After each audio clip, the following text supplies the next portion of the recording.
comenzar a explicar las observaciones del punto de ebullición, podemos notar que cuando calentamos el agua a 40 grados en la estufa a un fuego lento, esta no tiene la temperatura necesaria para ebullir. Entonces, cuando colocamos el agua dentro de la jeringa y comenzamos a jalarla hacia atrás con el émbolo, notamos que comienzan a emerger unas pequeñas burbujas. Esto se debe a que la presión que hay dentro de la jeringa se está disminuyendo cuando estamos jalando el émbolo hacia atrás. Entonces, al disminuir la presión, hace que el agua que estaba a 40 grados centígrados pueda alcanzar su punto de ebullición a una temperatura más baja. Esto también pasa con el alcohol. El alcohol está a temperatura ambiente, entonces no está ebulliendo.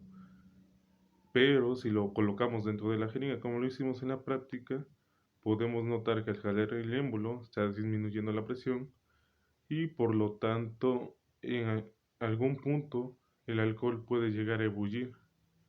Esas son las principales observaciones que podemos notar.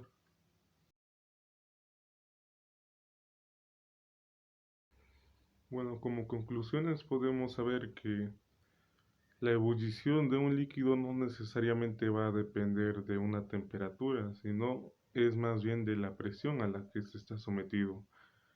A temperatura ambiente, y a una presión de una atmósfera, los líquidos tienden a ebullir a una cierta temperatura ya establecida.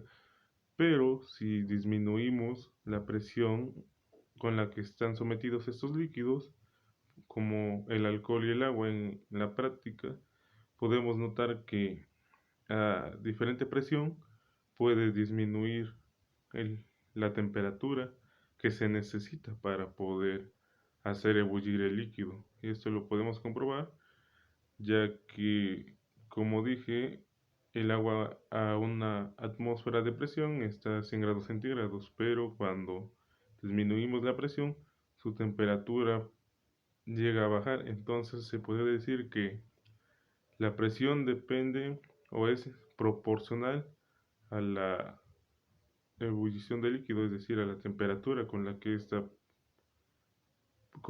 éste puede llegar a ebullir.